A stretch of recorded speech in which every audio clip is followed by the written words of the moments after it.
Hey kids, welcome back to another episode of Oldman Plays CFL Fantasy. Didn't do so well last week. Well, actually I wasn't unhappy, 99.9 points, 1.1 short of 100. But my opponent in the CFL Podcast Football League had like 150, so I'm not even close.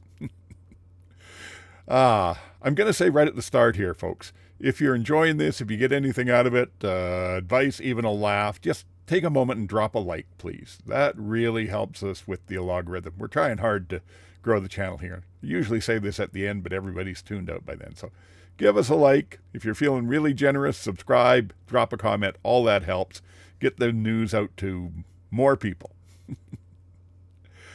But this week I'm dazed and confused, I guess.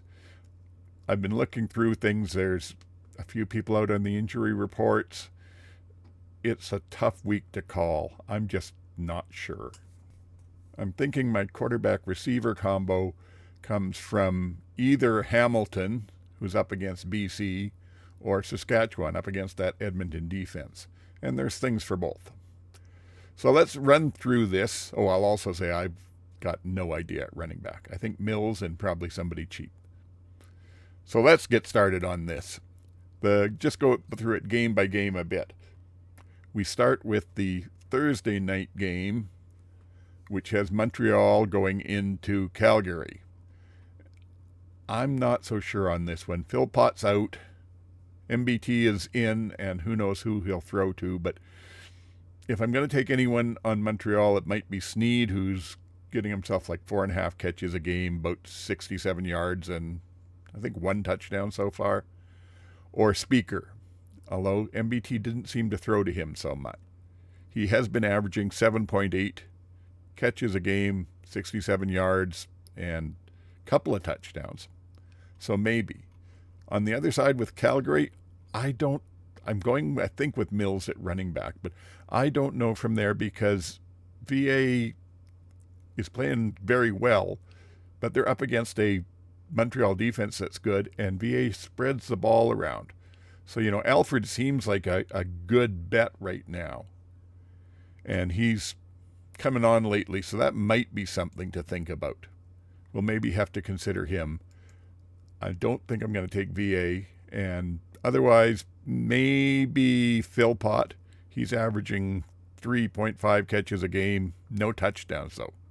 Whereas Alfred's, just over 2 catches a game, but that's a lot of the games he wasn't playing. Lately, he's been playing really well. So we'll have to take that into some consideration. Next night, we've got Edmonton at Saskatchewan.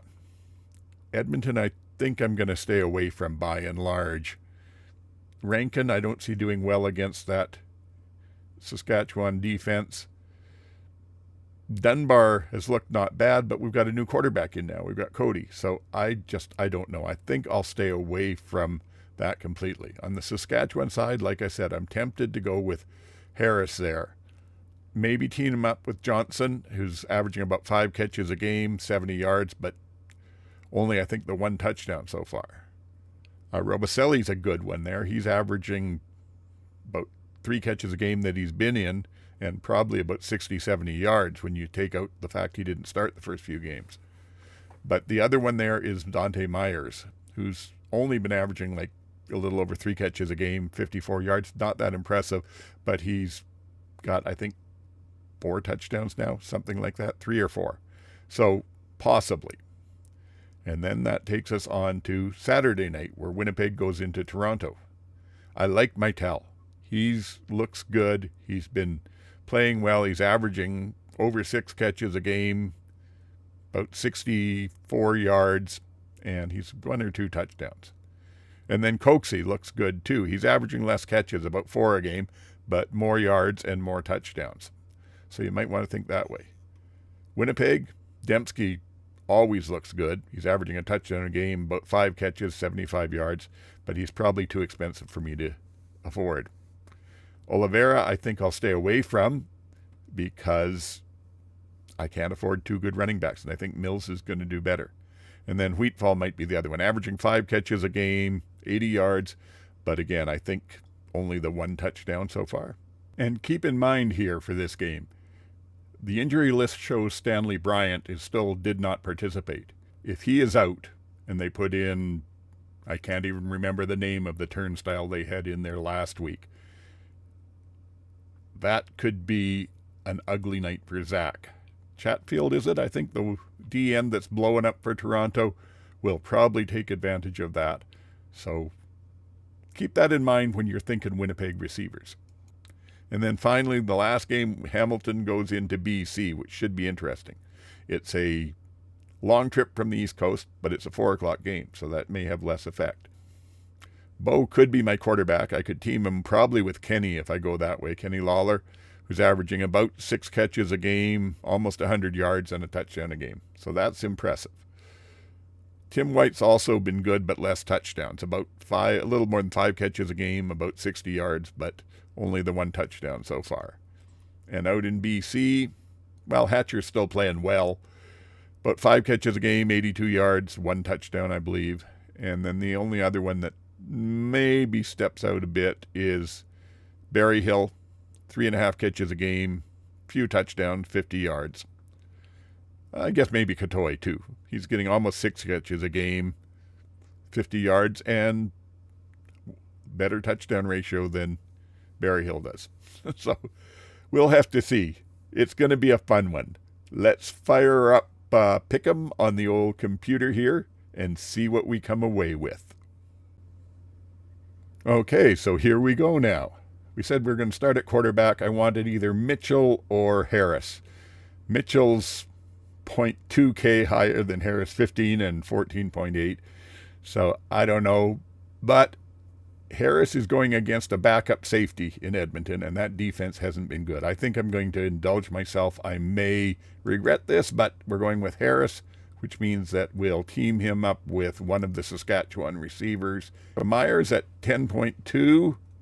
Then we got Johnson at 8.6 and Robicelli 5.5, so not that much. I'm going to go with Myers. He's had the hot streak. Let's see then. I said I wouldn't mind having Mytel in there, so let's look to Toronto. Where is he at? Oh, he's up at 11.1. That might be a bit more than I wanted to spend. What about Calgary? See if they can keep Alford going. Where is he at? Oh, he's at 10 even, so he is not cheap. But we'll take him. That might be the better selection there. So that gives us 2 of those. We wanted Mills, we said, so we'll go to Calgary and take him. So we have a flex, a defense, and a running back to get at a little over 21K, so that might be a bit rough. I have a feeling my best choice in this might be going with Sean Thomas Erlington again. He's not that expensive. It might work out. He burnt me last week, but we'll slap him in there and see. So that now we need a flex over here, and we're going to have to go fairly low price. We got Robistelli, but that would be loading up on Edmonton a lot. Well, we got Keandre Smith in there too, and Ungerer, who are both pretty good. Let's go with David Ungerer. Put him in there. That looks good. So that leaves 8.2 for a defense now. Who can I get for 8.2? I can get the Tiger Cats. Oh, I can get the Blue Bombers. And they are usually pretty good at takeaways against Toronto and Arbuckle. Let's go that. And where does that leave me? Oh, I've got 1K left to spend. So now we have to pick somebody as a captain. I usually go quarterback. That hasn't hurt me too bad yet, so it's going to be Harris. We're going to save it. That's it. Locked in for this week. Okay, so that's about it. Those are my picks, as usual. If you choose to use them, do so at your peril. Thank you for tuning in. Usual reminder, beg, whatever at the end of the game. Like, subscribe, comment. I already asked you that at the start. If you haven't done it yet, now's a good time to jump in and do it. They make it easy. Buttons for all of it right down there. Otherwise, I hope you have a great weekend of fantasy. I hope we all see 4 great CFL football games. And until next week, Old Man, signing off.